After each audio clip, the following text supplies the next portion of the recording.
so you don't have to answer why. The bells will ring. You know, if y'all are like me, you love shooting white-tailed deer with your bow and arrow, and there is no better place if you like to kill lots and lots of white-tailed deer than Texas. I've hunted all over the great state of Texas. I've hunted East Texas, I've hunted Central Texas, I've even hunted the famous South Texas, and I've killed just about everything Texas has to offer, from hogs to white-tailed deer, aoudad, javelinas, and even a couple rattlesnakes. I've even done a bunch of hood rat stuff, like ride wide open through a cow pasture in a Ranger and shoot hogs with an AR.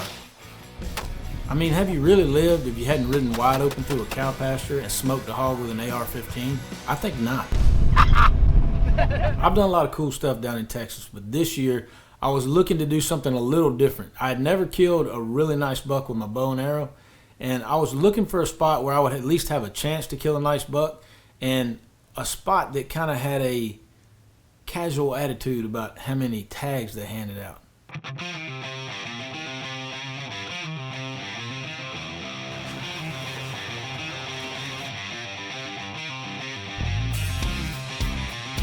So when I need a new place to hunt, I call up legendary bow hunter, world traveler, and one of my dearest friends, David Blanton. Hey, David. It's Kip. Kip Campbell. Yeah, yep. No, I know about last time. I still feel really bad.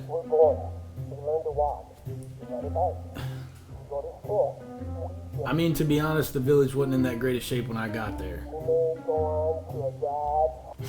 But I mean, it was a small lawsuit. No one ever said no fully automatic rifles allowed. I thought you said shoot everything you see. Not don't shoot everything you see. Look, this time's going to be different. This time will be 100% different. I'll be on my best behavior. Alright, yeah, set it up. That sounds great, man. No, I understand he has a strict management policy. Okay. Yep. Yes, sir. Okay, I love you. I mean, see, I'll talk to you. Catch you on the flip edge of the... He hung up.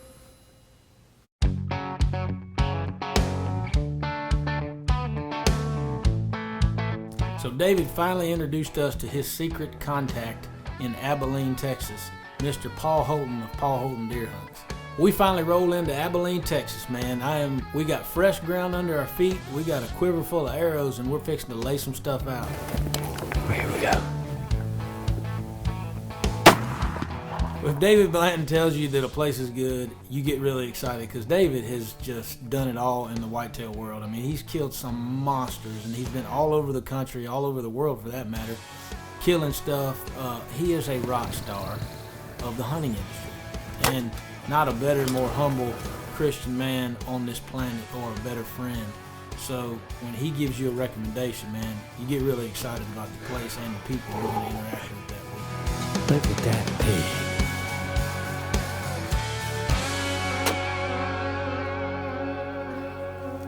Unbelievable.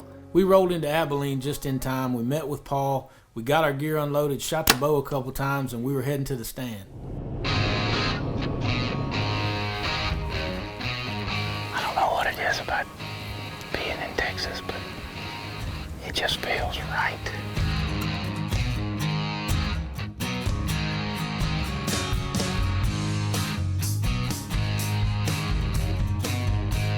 This has the monster bucks feel to it right here in Texas. It's got the look. So this is my first West Texas hunt. So the rules of engagement, I think, I was paying attention in the briefing, but I try to pay attention as little as possible so that I can have what's called plausible deniability. So for now, tonight, what we're looking for, we're looking to shoot a nice, good, big, heavy Texas 8-point. Well, everyone just come over. Sit back and be glad that it's over. The road is about 40-45 yards where these deer are going to start trickling in. It's a dry creek bed that we're looking at. Right in front of me, I got a little bit of Antler King attractant fuel to try to give me that 20-25 yard shot. I spread a little bit of it out. The closer right on top of these deer you can get, the better chances you got that the deer's reaction to your bow going off is going to have less effect on point of aim, point of impact. We're sitting here looking at these deer coming in, and over to my left steps out a stud of a buck.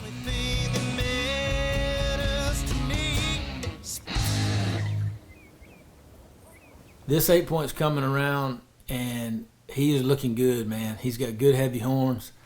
I don't get to look at a lot of Texas deer throughout the season, so I'm not probably the best at judging their age, but he looked nice and thick, has some heavy horns. He's probably going to get shot.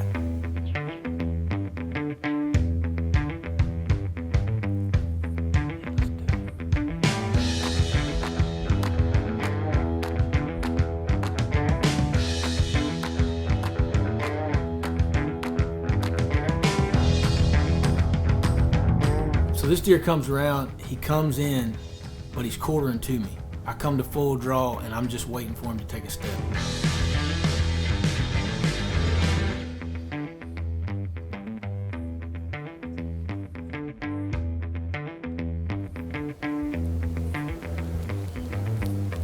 All right, ready?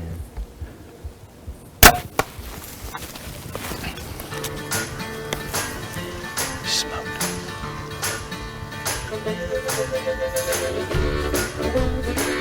Can you come outside? Big ol' heavy 8-pointer on the first set here in Texas, baby. We whacked him down, savage. I smoke bowled him, son, 25 yard. I watched that arrow bury up in him, and I knew he was not going to go far. You could have killed that deer with a field point where I put that arrow. I'm jacking up a buck on the first night, baby. I was so excited. I released an arrow. The shot looked absolutely perfect. And we lost sight of the deer in the dry creek, and we were going to get down, give him a little bit of time to start looking for blood. Here's my loom knot. And I smoked him. He didn't go anywhere. His butt was going over his head when he hit the tree line right there. We wanted to try to get down and get a daylight recovery, but it was getting dark pretty rapidly on us here. Let's go get him. I can't stand it. Boy, he is smoked.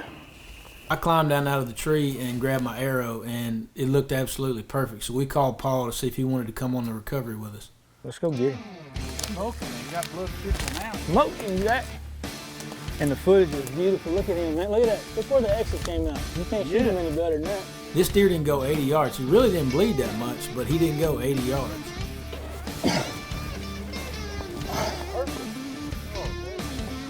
Good deer? Awesome deer, man. Good job, man. That's awesome. Thank you, buddy. It's already been an incredible trip. We ain't even been here for a minute. Yeah. Couldn't have asked for a better way to start this hunt. On the first night, we got a good 8-point, and me and Paul are heading back to the skinning shed.